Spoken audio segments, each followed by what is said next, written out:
Welcome to Unpacking Disability. I'm Karen Leggett, chair of the Montgomery County Transition Work Group in Maryland.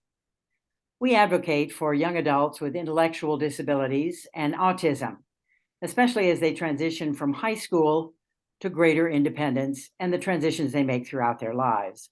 With me is Luby Ismail, founder of Connecting Cultures. Luby? Hello, everyone.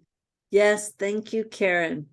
I am president and founder of Connecting Cultures that's been committed to breaking through the barriers of communicating and engaging with people across cultures. My specialty has been Arabs, Muslims, and Americans. However, more recently, because of my diagnosis with multiple sclerosis, I have had to learn a whole new culture called disability. And I can tell you, navigating this new culture has really taught me lessons that's not in a book, not something that I have learned once and then I'm done, because over 25 years, I've moved from a cane to a walker to a wheelchair to a scooter, and now this, my power chair, which I can show you all a little bit. So through these ways in which I move through the world, I can tell you I'm not the expert, but I'm definitely want to share with you my lessons lived and my lessons learned on living with a disability. The range of disabilities is really huge. There are invisible disabilities, as is the case with many people who have intellectual disabilities, and there are physical disabilities that are very obvious. Luby, what assumptions do people make that are hurtful or offensive when they see your very visible disability?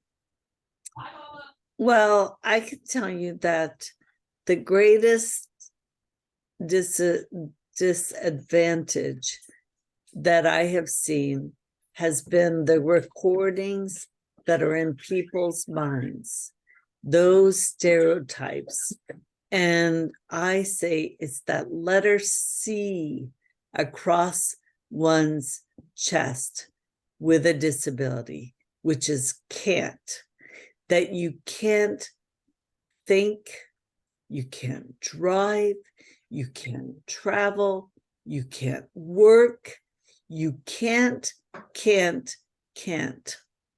And that translates into patronizing, pity, and prejudice. And in more profound ways, it can lead to discrimination, which people with disabilities have had to deal with when it comes to employment, when it comes to housing, when it comes to just being able to live a life full of dignity.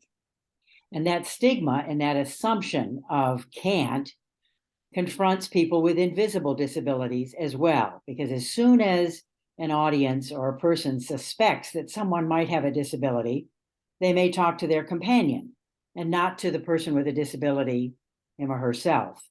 And that stigma goes with that person all the time. Give me an example of someone who gets it, who understands and responds to you with respect.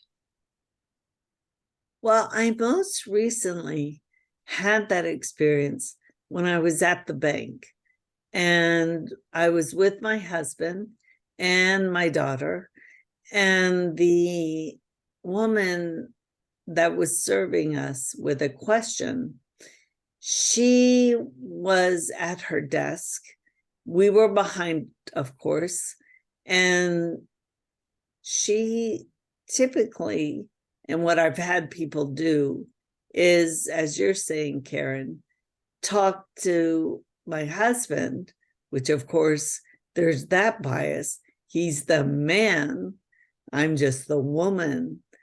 But she not only talked to me, which I was over the side because my chair could not fit in front of her, she came around and spoke directly to me. She made eye contact with me. She spoke closely with me. She didn't patronize me. I felt that I was included, that I was equal, that I mattered, that I was just as my husband. And that was it meant a lot to me, because too often in restaurants and in the workplace, it can always be one that I have found to face. I remember even, Karen, being at the gym and working out and someone turning to me and saying, "You're amazing. That's unbelievable that you're able to do that." And I felt like, what am I? I'm not a circus exhibit that, again, just maybe she didn't intend it. And I call it naive offender. That an offense was made that she may have been naive to. But this is why I'm so grateful for the opportunity for us to be becoming more aware of what might be playing on our tape and thinking about how we speak and how we treat those with disabilities. So we're encouraging everyone to presume competence and capability and build your relationship and your life from that starting point. Thank you very much for joining us for this first session of Unpacking Disability. Thank you.